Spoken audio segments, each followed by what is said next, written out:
जब जब धरती पर पाप बढ़ता है तब तब किसी न किसी रूप में भगवान विष्णु अवतार लेते हैं। हर अवतार में अलग सीख देते हैं। यह बात सच है कि भगवान विष्णु का वाहन गरुड़ध्वज है, परंतु शेषनाग का साथ उनके हर अवतार में जुड़ा हुआ है। क्या आपने कभी सोचा है कि भगवान विष्णु शेषनाग पर ही क्यों सोते हैं? और क्या सच में पृथ्वी शेषनाग के फन पर टिकी है? आज हम आपको इससे जुड़े कई अनसुने रहस्य के बारे में बताएंगे। भगवान श्री हरि विष्णु क्षीर सागर में शेषनाग यानी सर्प पर शयन करते हैं। हिंदू धर्मशास्त्रों के अनुसार भगवान विष्णु जगत का पालन करने वाले देवता हैं। भगवान विष्णु उपयुक्त समय पर मानव जाति का मार्गदर्शन करते हैं।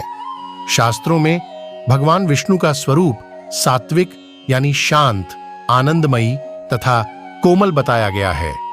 वहीं दूसरी ओर भगवान विष्णु के भयानक तथा काल स्वरूप शेषनाग पर आनंद मुद्रा में शयन करते हुए भी दर्शन किए जा सकते हैं। भगवान विष्णु के इसी स्वरूप के लिए शास्त्रों में लिखा गया है, शांताकारम भुजगशयनम यानी शांत स्वरूप तथा भुजंग यानी शेषनाग पर शयन करने वाले देवता भगवान विष्णु।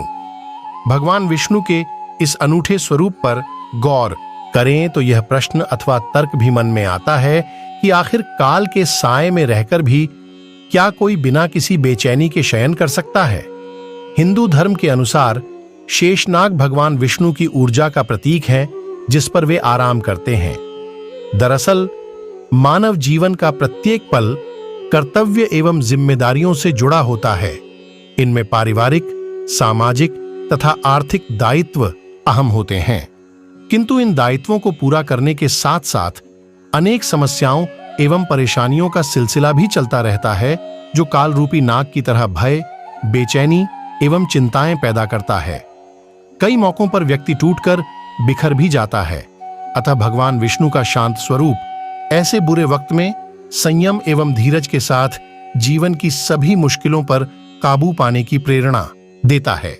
विपरीत परिस्थितियों में भी शांत, स्थिर, निर्भय तथा निश्चित मन एवं मस्तिष्क के साथ अपने धर्म का पालन करना ही भगवान विष्णु के भुजंग अथवा शेषनाग पर शयन का प्रतीक है।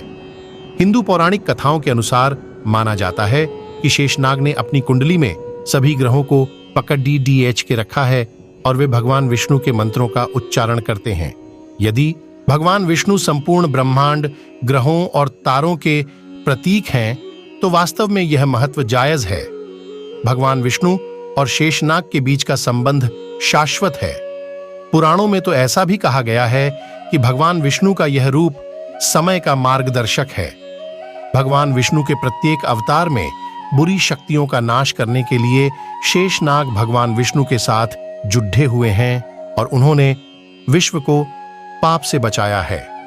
त्रेता युग में शेषनाग ने लक्ष्मण का रूप लिया था, जबकि द्वापर युग में वे बलराम के रूप में थे और दोनों ही जन्मों में उन्होंने राम और कृष्ण की सहायता की थी। आप सभी को यह तो पता ही होगा कि जब बाल कृष्ण को वासुदेव यमुना नदी पार कर गोकुल के नंद भवन पहुंचा रहे थे, तब शेषनाग ने ही अपने फन से बारिश के पानी को रोककर उनकी रक्षा की थी। ऐसा माना जाता है कि शेषनाग भगवान विष्णु के रक्षक के तौर पर काम करते हैं, इसलिए उन्हें सांपों के बिस्तर पर लेटा हुआ दिखाया जाता है।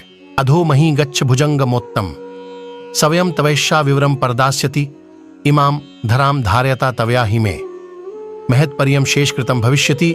महाभारत आदि पर्व के आस्तिक उपपर्व के 36वें अध्याय का श्लोक। इसमें ही वर्णन मिलता है कि शेषनाग को ब्रह्मा जी धरती को अपने ऊपर धारण करने को कहते हैं और क्रमशः आगे के श्लोक में शेषनाग जी आदेश के पालन हेतु पृथ्वी को अपने फन पे धारण कर लेते हैं। इन श्लोकों पे ध्यान दें तो इसमें लिखा है कि धरती के भीतर न कि धरती को बाहर, खुद को वायुमंडल में स्थित करके पृथ्वी को अपने ऊपर धारण करना। यांत्रिक लक्षणों के आधार पर पृथ्वी को स्थलमंडल, एस्थेनोस्फीयर, मध्यवर्ती मेंटल, बाह्य क्रोड और आतंरिक क्रोड में बनाता जाता है। रासायनिक संरचना के आधार पर भूपर्पटी, ऊपरी मेंटल, निचला मेंटल, बाह्य क्रोड और आतंरिक क्रोड में बांटा जाता है। ऊपर की भूपर्पटी प्लेटों से बनी है और इसके नीचे मेंटल होता है, जिसमें मेंटल के इस निचली सीमा पर दाब 140 GPa पाया जाता है। मेंटल में संवहनीय धाराएं चलती हैं जिनके कारण स्थलमंडल की प्लेटों में गति होती है।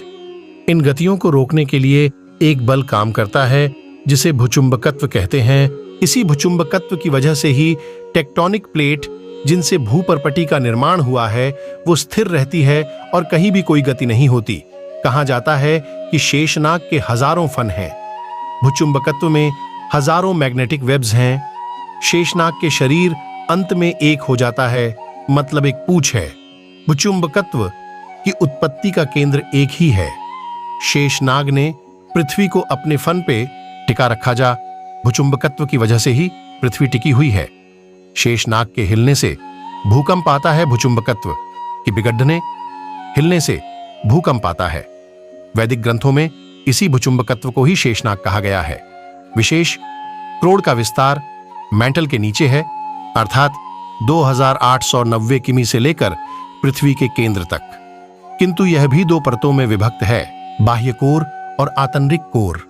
बाह्य कोर तरल अवस्था में पाया जाता है क्योंकि यह द्वितीयक भूकंपीय तरंगों एस तरंगों को सोख लेता है। तो ये कह देना कि पृथ्वी शेषनाग के फन पे स्थित है मात्र कल्पना नहीं बल्कि एक सत्य है कि पृथ्वी शेषनाग भूचुंबकत्व की वजह से ही टिकी हुई है या शेषनाग भूचुंबकत्व के फन पे स्थित है।